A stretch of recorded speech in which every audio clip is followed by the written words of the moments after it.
So ons het vir Loulie hier so, Loulie. Hoe wat jy asseblief? Nee, daar is wel lekker. Daar sit, ja. Jy is die eerste week. En dan het ons Peer hier so. Laas weer baie vurig gesels. En dan het ons vir Denys, hy van die paneel wees. En dan het ons vir Louis Mulder. En die plek vir nog iemand is daar stoffies. Het ons gesê, als jy kan lekker is hier 'n dame wat bereid is om in die gesprek deel te neem? Louise Neerkling. Louise, jy kan dit doen. Louise. Julle daar baie eenvoudig.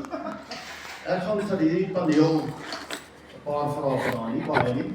2-3 vrae op die weer te dink. En dan moet dit antwoord hoe elkeen van hulle voel. Maar kom ons hou kort. Hou jou antwoord by 2 punte op die wees te hoor. Staan hier asseblief. Nee, maar kom goed daar. Hier heel eenvoudig. Ons gaan nie politiek praat. Niemand gaan vir iemand sleg sê. Ons gaan nie te veel uitbrei op punte. Ons gaan nou by die tema. Nou die tema van ons paneelbespreking is, daar was afgekondig en baie in die ries van moontlike sanksies teen Suid-Afrika. En daai sanksies, weet ons nie, gaan dit gebeur of nie gebeur nie, en hoe gaan dit ons beïnvloed? En die groot vraag is, wat gaan ons as klein sake mense doen om moontlike sanksies te oorleef? Dit is wat ons graag wil bespreek. Hoe voel ons, wat moet ons doen as klein sake mense om met vertroue nog in die toekoms in te gaan? Goed, my eerste vraag.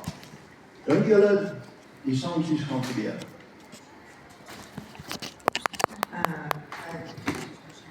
Ik denk dat van een geweldige wending in verandering wees, maar ik heb niet enige opinie of die sancties gaan of niet gebeuren.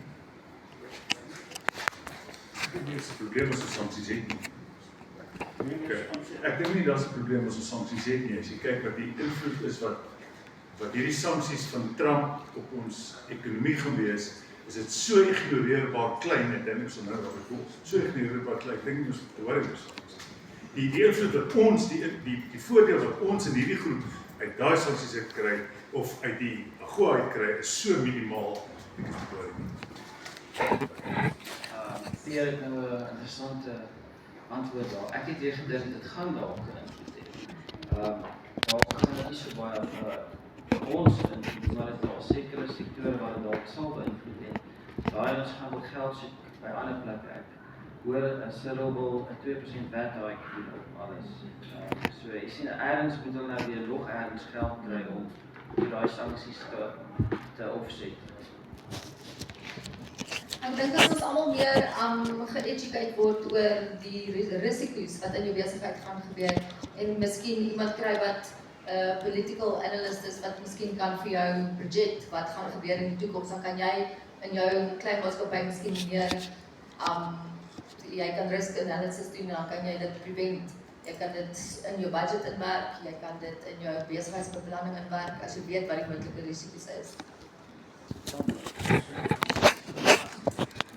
Ja, nee, ek weet nie daar, ek dink nie, hulle gaan met sanksie noodwendig nie, maar hierdie fondse, hierdie 500 miljoen dollar wat hulle elke jaar aan Suid-Afrika gee, vir al die medische projekte ensovoorts. Daai gaan verseker wegval, ek glo dit. En dan gaan nie dit weer terugdoen. Sanksies is weer 'n stapie verder. Jy weet, is nou op allerlei produkte wat hulle onder beperkings gaan plaas ensovoorts. So, ek dink dat nie reg so ver gaan nie, behalwe as Cyril om regtig sê die eerste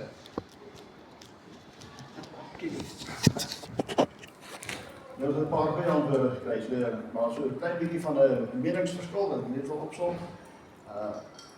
meerderheid van die paneel voel die sancties gaan kom. Daar's van hulle wat voel dit kan ons beïnvloed en ander voel die sancties gaan nie so groot saak maak as wie te veel daaroor te bekommer het. So ons gaan nie besluit wie's reg nie. Ons neem net kennis van die moontlikhede. Vir die volgende vraag wat ek dan het, dan gaan ek hierdie keer so omgaan. As die sancties dan ingestel word, wat gaan elkeen van julle in julle onderneming doen? Moet vir my 2 dinge. Werk hy nog? Hy werk Weg.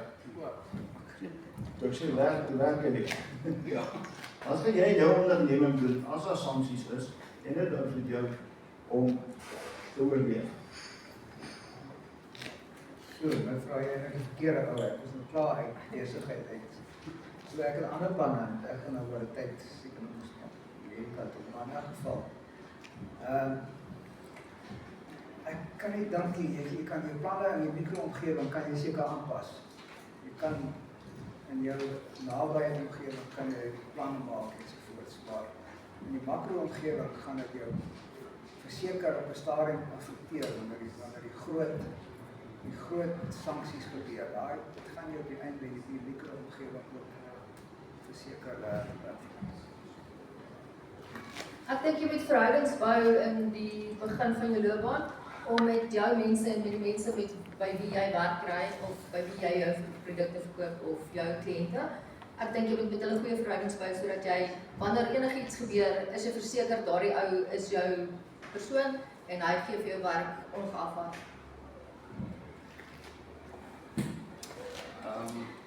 Wat ek sien is dat dit hang af wat se veld of wat se ekonomiese dissipline het of veld beïnvloed word en as dit byvoorbeeld kom ons sê by petrol begin, so syfer deur, soos die klein ouetjie nou nie genoeg weet meer moet spandeer op petrol of kos, vat hy geld weg by iets anders.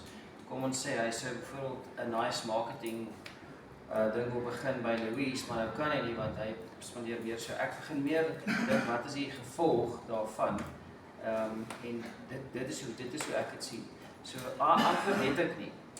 Weet goeie verhouding, goeie besigheid, weet daai goeie beginsels nog steeds toepas. Dit is dalk al wat jou gaan red, maar en hoe mense daar gaan oorkom, weet hoe ver kan ons nog sny. Is daar nog iets om te sny? So dis ek weet nie, dis my moeilikhede. Ek dink ou sal eers begin kyk na jou eie koste. Jy sal met jou eie koste so min as moontlik kry. Want as daar ek dink nie nog ek dink glad nie dit gaan in afval my industrie kom. Glad. Want as jy siek is jy siek hier en alles word van hier af gedoen. So daar's nie 'n probleem dat ek enige iets van oorsee af kry.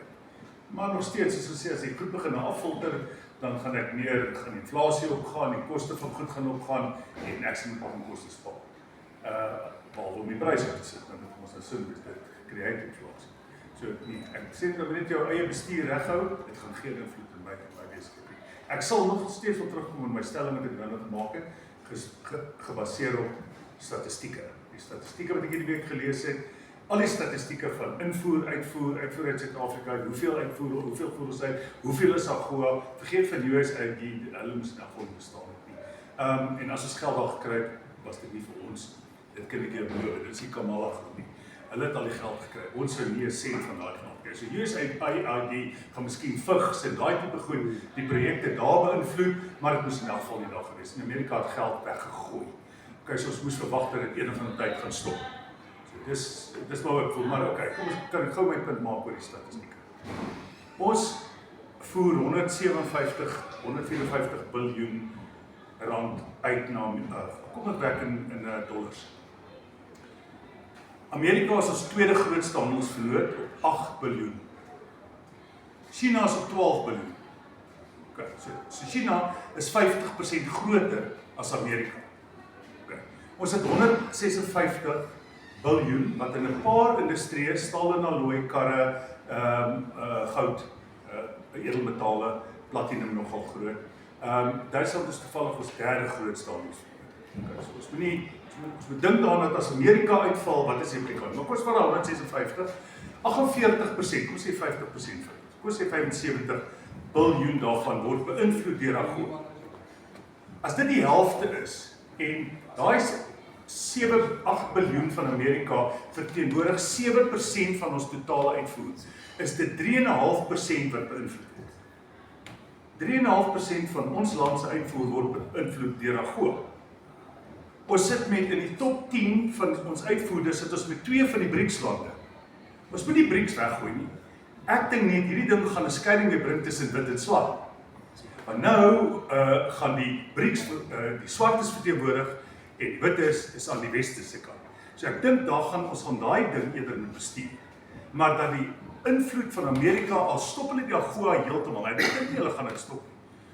Al stop hulle AGOA heeltemal, is dit net 'n 3% verskil. En ek dink nie dis so beduidend vir ons om baie daarop te doen. Dis net stats.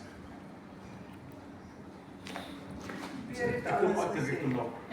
Dis aan. Ja, ek weet nie. Dis aan. Wel, okay. Ek dink mens moet net aanhou doen wat jy doen, soos jy dit gedoen het. 'n Goeie produk, goeie diens, goeie opvolg en altyd opreg en eerlik wees daaroor. Nou, ek weet die wêreldse ekonomie het dit al deur die jare golwe laat maak, ons het oorleef. En ek hoop, as daar sanksies kom, dat die dierbare Afrikaner mens uiteindelik besef, dis tyd vir saamstaan, soos nog nooit. Soos byvoorbeeld in 'n koeloperasie. Ja. Dit my laaste vraag.